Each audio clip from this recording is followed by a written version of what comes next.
Jumpa lagi dengan Skyson. Pada video ini, kita akan mengerjakan latihan mengenai deret Fibonacci. Fibonacci adalah pola bilangan hasil penjumlahan dua bilangan sebelumnya.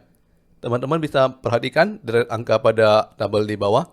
Angka pertama dan angka kedua adalah nilai awal Fibonacci. Pada soal ini kita menggunakan nilai awal 0 dan 1. Kalau teman-teman sedang mengerjakan soal lain yang menggunakan Fibonacci, nilai awal ini bisa saja berbeda. Bisa saja bernilai 1 dan 1, ataupun nilai lain. Jadi nilai awal ini sebenarnya bisa disesuaikan dengan kasus yang sedang dihadapi. Namun khusus untuk soal di sini, kita menggunakan nilai awal 0 dan 1. Kemudian kalau kita hendak menghitung nilai ketiga, maka kita menjumlahkan dua nilai sebelumnya, yaitu 0 ditambah 1, hasilnya 1. Begitu juga kalau kita hendak menghitung nilai keempat, maka kita menjumlahkan nilai kedua dan nilai ketiga, 1 ditambah 1 adalah 2. Begitu seterusnya. Sebagai soal latihan pada video ini, kita akan menuliskan skrip untuk menampilkan deret Fibonacci di layar. Nilai pertama dan kedua adalah 0 dan 1. Nilai berikutnya dihitung dari penjumlahan dua nilai sebelumnya. Hasil yang diharapkan adalah 0, 1, 1, 2, 3, 5, 8, 13, 21, 34, dan seterusnya. Pause terlebih dahulu video ini dan coba kerjakan di komputer masing-masing. Nantinya kita akan kembali untuk membahas solusi dari latihan ini.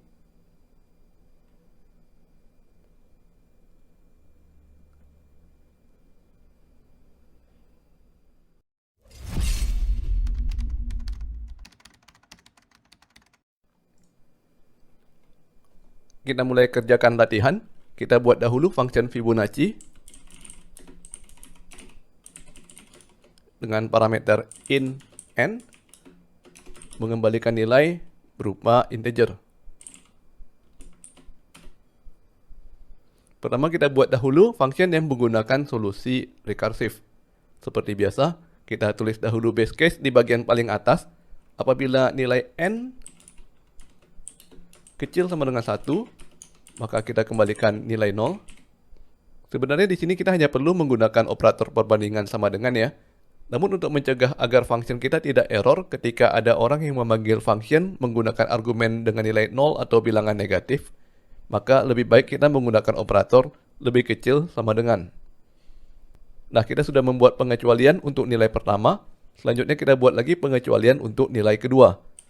Apabila n sama dengan 2, maka kita kembalikan nilai kedua, yaitu 1.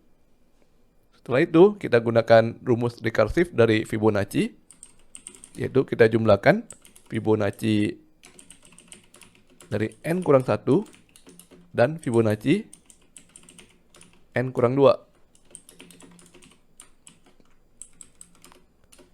Selanjutnya, kita coba panggil function Fibonacci dengan argumen 1 hingga 10.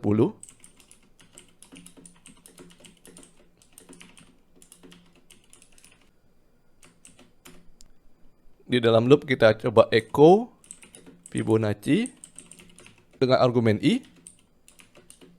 Lalu kita tambah tanda koma. Di luar loop kita tambahkan PHP end of line. Kita simpan dan jalankan ya. Dan hasilnya sudah sesuai dengan soal ya. Kita sudah berhasil mengerjakan soal deret Fibonacci dengan menggunakan cara rekursif. Sebagai pelengkap, kita bahas juga cara membuat function Fibonacci versi looping biasa ya. Kita buat function baru, Fibonacci loop, dengan parameter int n, dan hasilnya berupa int. Kita buat variabel nilai awal, n1 adalah 0, n2 adalah 1, dan kemudian kita buat pengecualian dahulu ya. Kalau nilai n lebih kecil sama dengan 1, maka kita kembalikan nilai pertama. Kemudian kalau nilai n sama dengan 2, maka kita kembalikan nilai kedua. Selanjutnya kita lakukan looping dimulai dari 3 hingga sama dengan n.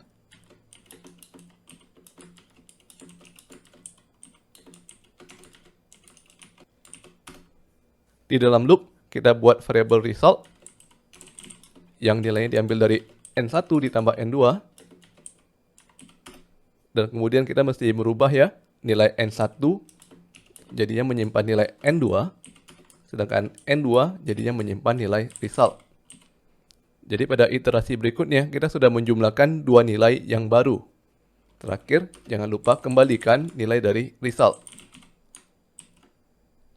Kita ganti function untuk tes Fibonacci menjadi Fibonacci loop. Kita simpan dan jalankan. Dan ternyata hasilnya sama persis ya. Berarti kita sudah berhasil mengerjakan soal Fibonacci dengan menggunakan dua jenis solusi, yaitu solusi rekursif dan solusi looping biasa. Sampai di sini dulu video kita kali ini. Sampai bertemu lagi di video berikutnya.